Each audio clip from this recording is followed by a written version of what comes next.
Me llamo Amalia Vargas.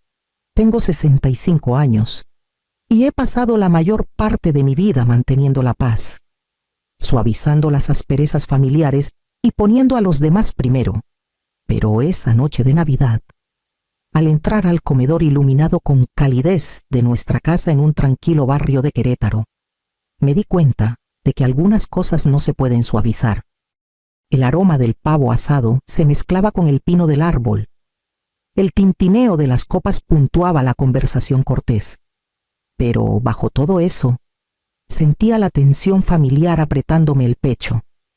Sebastián, mi hijo, de 39 años, estaba sentado a la cabecera de la mesa, con una postura rígida, los ojos agudos y evaluadores. Al otro lado de la sala, mi hermana Clara sonreía con cortesía, aunque su expresión no llegaba a sus ojos.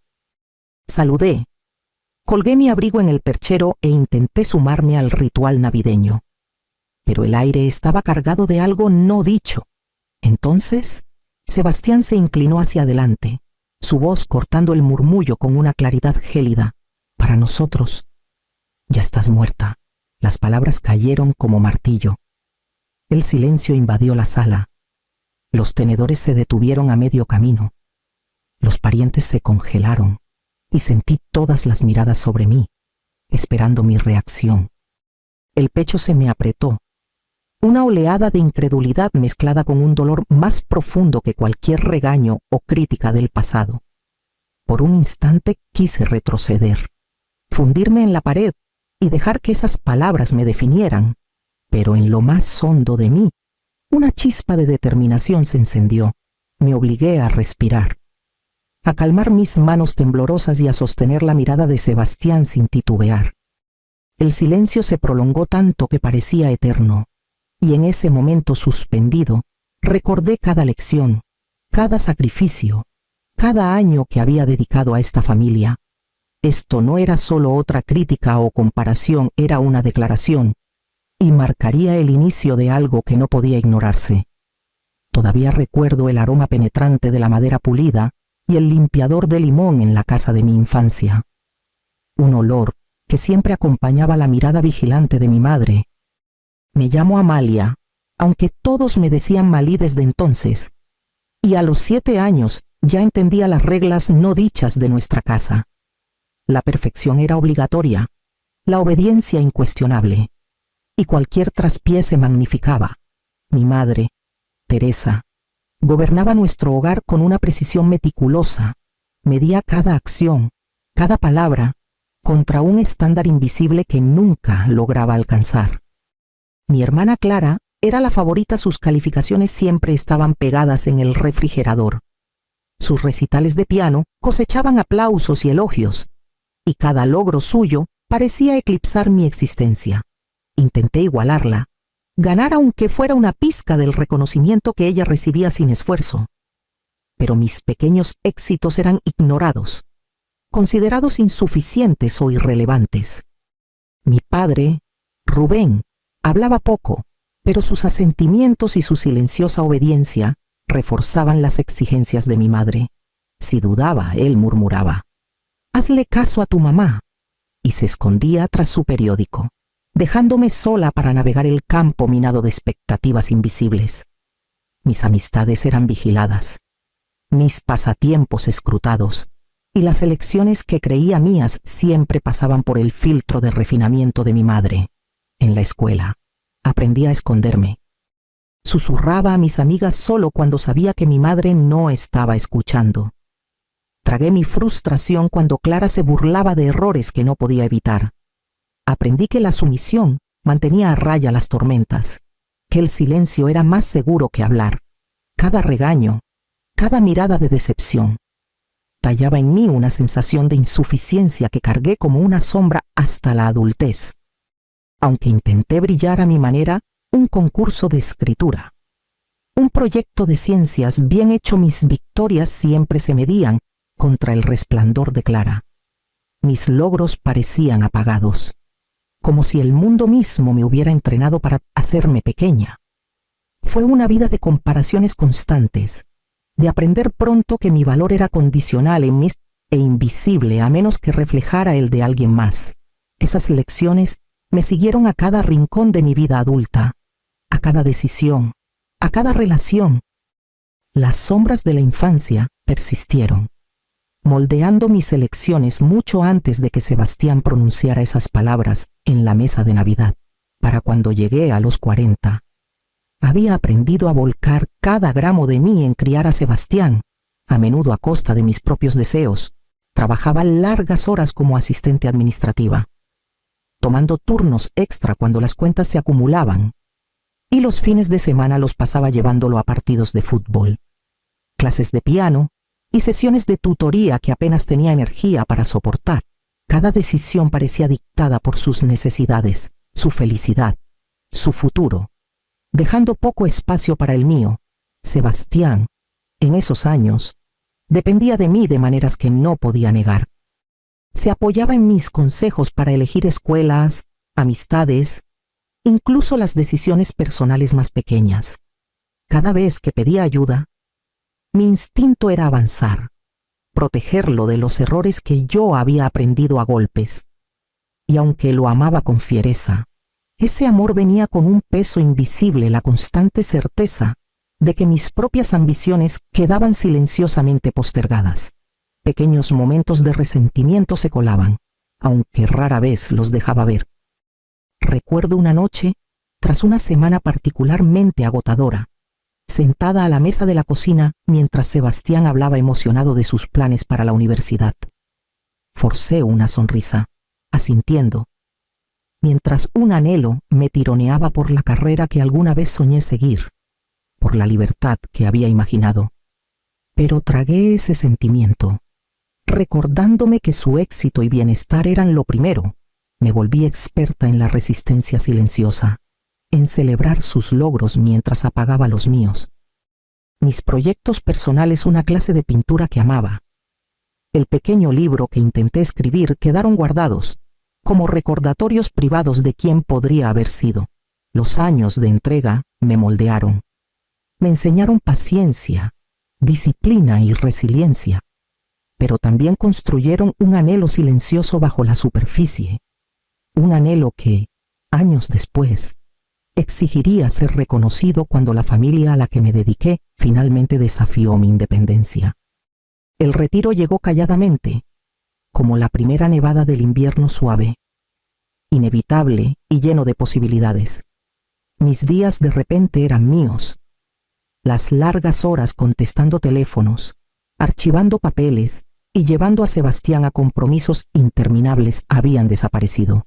Me encontraba desayunando en una pequeña cafetería en el centro de Querétaro, saboreando un café sin mirar el reloj, escuchando el murmullo de las calles en lugar del zumbido constante de las obligaciones.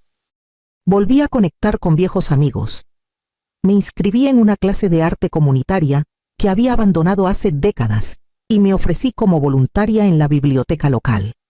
Cada pequeña elección, pintar con acuarelas, leer cuentos a niños los sábados por la mañana, pasear por los jardines de la Alameda, me recordaba que la vida podía medirse en algo más que responsabilidades. Una emoción tranquila crecía en mí, sutil pero persistente, como una chispa lista para encenderse. Fue en una de esas mañanas frescas y luminosas en el jardín que conocí a Gabriel. Estaba arreglando una exhibición de flores de invierno con la misma atención cuidadosa que yo solía reservar para mi trabajo. Levantó la vista cuando me acerqué, su cabello canoso brillando bajo el sol, y me ofreció una sonrisa cálida y sencilla.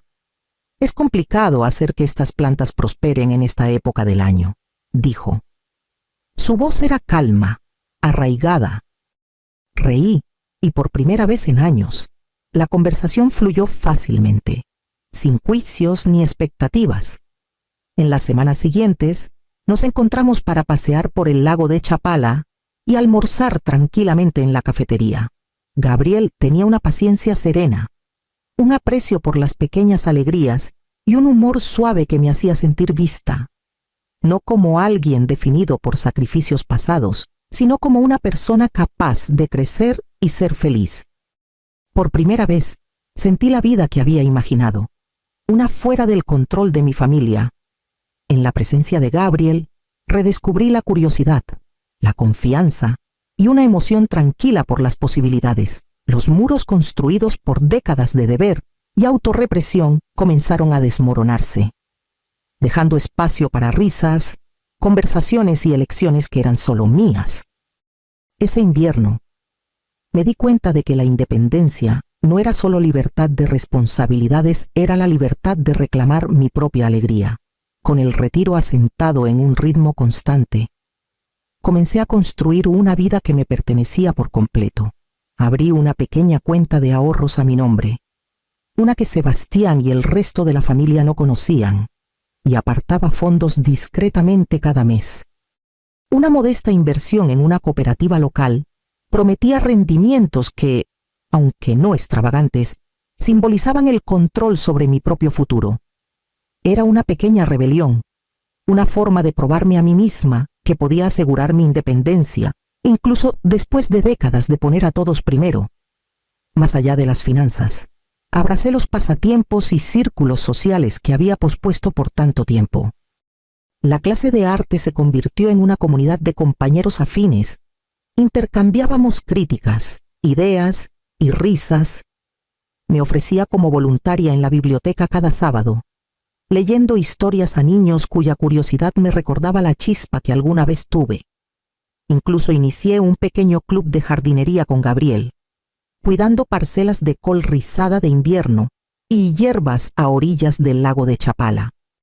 Cada interacción, cada pequeño éxito, era un recordatorio de que mi vida podía medirse en momentos de alegría en lugar de obligaciones. Mientras tanto, mi familia seguía felizmente ignorante de la vida que había nutrido en silencio. Sebastián asumía que pasaba mi tiempo libre haciendo tareas o recados, con una vida social mínima. Clara me llamaba de vez en cuando, preguntando cómo ocupaba mi tiempo, sin imaginar que mis días estaban llenos de risas, aprendizaje y plenitud. Permití que sus suposiciones persistieran, sonriendo en privado ante la ironía. Era emocionante guardar un secreto que fortalecía mi confianza y me recordaba que el control podía existir de formas sutiles. Me movía por los días con un propósito silencioso, saboreando el conocimiento de que había creado un espacio donde mis elecciones importaban. Podía planear mis fines de semana sin interferencias, explorar nuevas ideas sin juicios y simplemente existir sin necesitar aprobación. Cada mañana despertaba sintiéndome más ligera, más arraigada y más segura de que la Navidad que se acercaba pondría a prueba los límites que había construido cuidadosamente, pero también afirmaría la fuerza que había descubierto. Mientras preparaba comidas y enviaba saludos a la familia que aún me creía dependiente, me deleitaba en mis victorias ocultas. Había tallado una vida de autonomía, y la tensión de saber que eventualmente la descubrirían solo aumentaba la satisfacción. La anticipación era tranquila pero electrizante. Una promesa de que el mundo que había construido en las sombras estaba listo para salir a la luz. El sol de la tarde se colaba por las ventanas de mi sala, proyectando sombras largas sobre el piso de madera. Cuando el timbre sonó con insistencia, sin pausa, dejé mi té, con una inquietud silenciosa creciendo en mi pecho. No era común que alguien llegara sin avisar, mucho menos Sebastián. Mi mente corría mientras me acercaba a la puerta. Cada paso medido, cada respiro firme. Al abrir, lo encontré allí, flanqueado por Clara y dos primos que apenas conocía. El rostro de Sebastián estaba tenso, su mandíbula apretada, los ojos destellando con una mezcla de frustración y desesperación. «Mamá», comenzó, su voz baja y urgente. «Tenemos que hablar. No puedes simplemente cerrarnos la puerta así». Lo dejé hablar, dejando que las palabras me envolvieran. Intentó manipularme, recordándome los años de responsabilidad, los sacrificios que había hecho por él. Clara intervino con un tono más suave, suplicando comprensión, sus palabras cargadas de una presión sutil. Los primos observaban nerviosos, inseguros de cómo intervenir. Los patrones familiares estaban allí, la culpa, el juicio, la insistencia de que mis elecciones eran de alguna manera erróneas. Pero no sentí el viejo miedo. En cambio, una claridad tranquila se asentó en mí.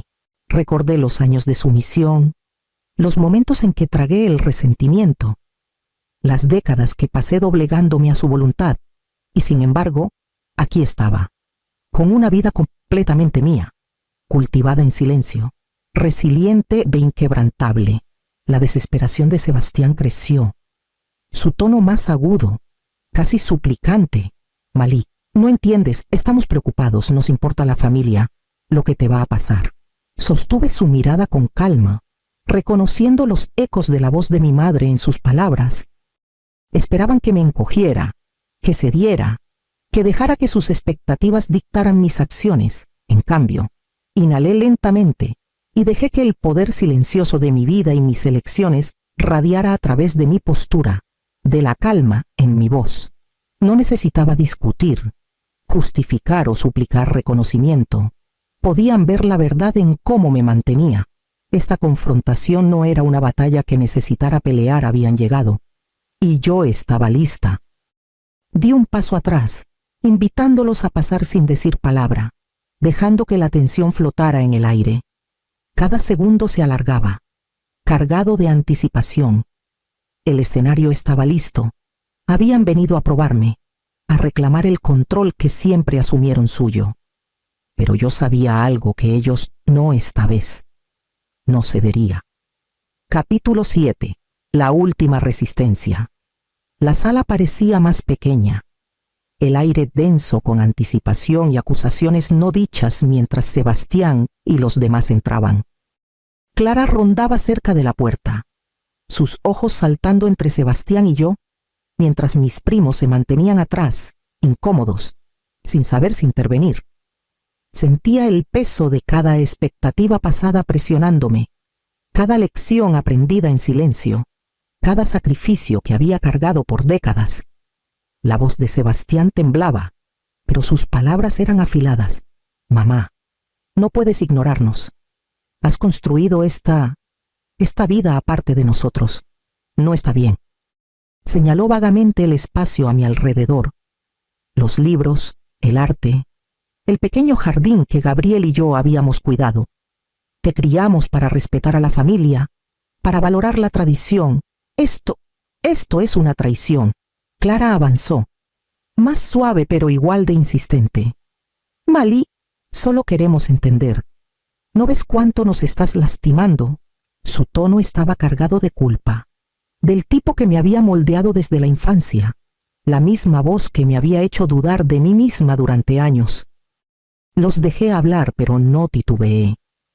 Sentí el eco de las críticas de mi madre, los asentimientos silenciosos de mi padre, las comparaciones implacables con Clara cuando era niña.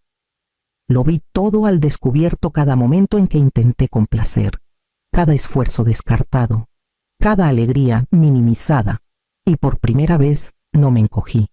Inhalé lentamente, dejando que la tensión creciera y luego se desvaneciera en una exhalación firme. Los he escuchado, he oído sus miedos, su decepción, su juicio, dije. Mi voz calma pero segura. Pero la vida que he construido es mía. Las elecciones que hago, la felicidad que cultivo, no son suyas para controlar. Sebastián abrió la boca para discutir, pero levanté una mano, deteniéndolo sin enojo. No les debo obediencia, ni les debo aprobación. He pasado una vida entera doblegándome a expectativas que nunca fueron mías. Ya terminé. Los labios de Clara se apretaron en una línea delgada. Los primos intercambiaron miradas inquietas, y las manos de Sebastián temblaron a sus lados.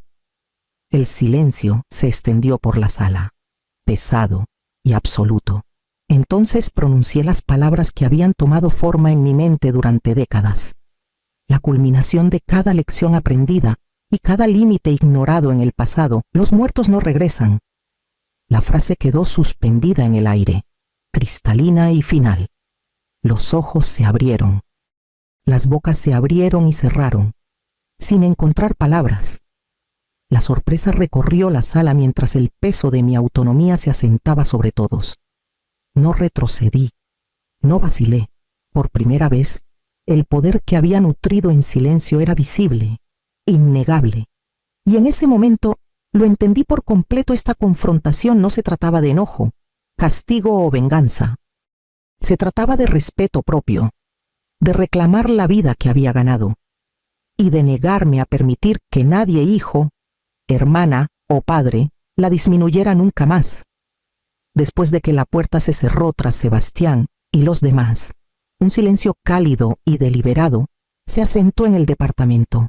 Como la luz del sol derramándose sobre el piso de madera, me hundí en el sillón junto a la ventana, contemplando las calles de Querétaro, cubiertas de polvo de nieve, la tensión que me había perseguido durante décadas, la presión, el juicio, la constante necesidad de justificar cada elección, finalmente se había disipado. Por primera vez en mi vida, me sentía plenamente presente en mi propio mundo. Gabriel colocó una taza de té humeante a mi lado, su mano rozando la mía con una familiaridad gentil. «Estás bien», dijo. Pero no necesitaba su seguridad. Estaba bien. Había sobrevivido a sus expectativas, a sus intentos de controlarme, y había emergido entera, más fuerte e inquebrantable. Los días siguientes estuvieron llenos de pequeñas alegrías deliberadas. Regresé al estudio de arte, trabajando en una serie de paisajes en acuarela que reflejaban la fuerza silenciosa que había descubierto en mí. Organicé desayunos con amigos, compartiendo risas y conversaciones sin restricciones.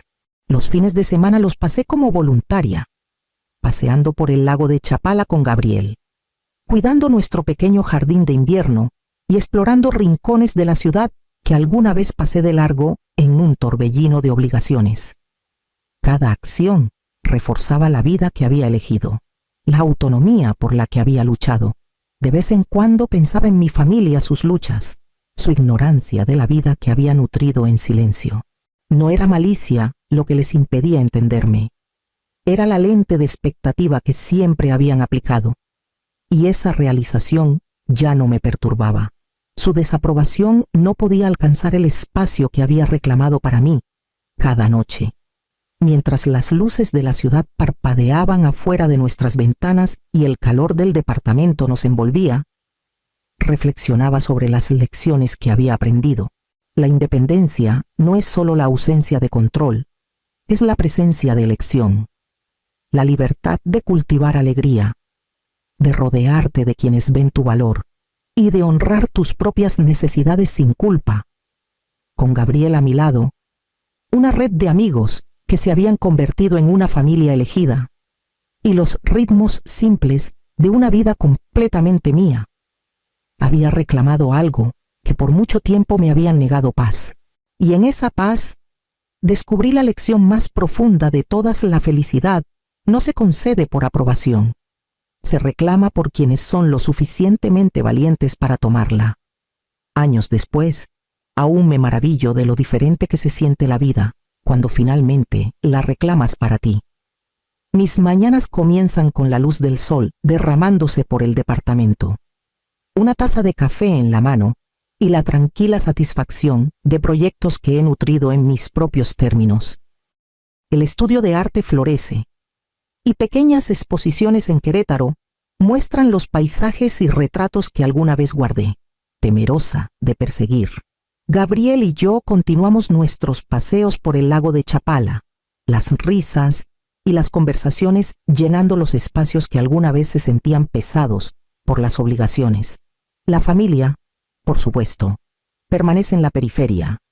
Sebastián y Clara se han adaptado a su manera, pero sus elecciones, sus juicios, ya no me alcanzan. Me permito un reconocimiento privado de sus luchas, templado por la claridad de que sus vidas ya no son mías para navegar o arreglar. Los límites, alguna vez un concepto lejano, ahora son concretos. Respondo solo cuando quiero, hablo solo cuando deseo, y vivo en un espacio donde el respeto es mutuo y la alegría intencional. Cada día refuerza la lección que tanto luché por aprender mi valor no se mide por la aprobación. Y la paz se encuentra en el respeto propio, no en la sumisión. En esta vida que he construido, hay espacio para el amor, para la creatividad, para la reflexión tranquila y para el conocimiento inquebrantable de que finalmente soy libre de ser completamente, sin disculpas, yo misma.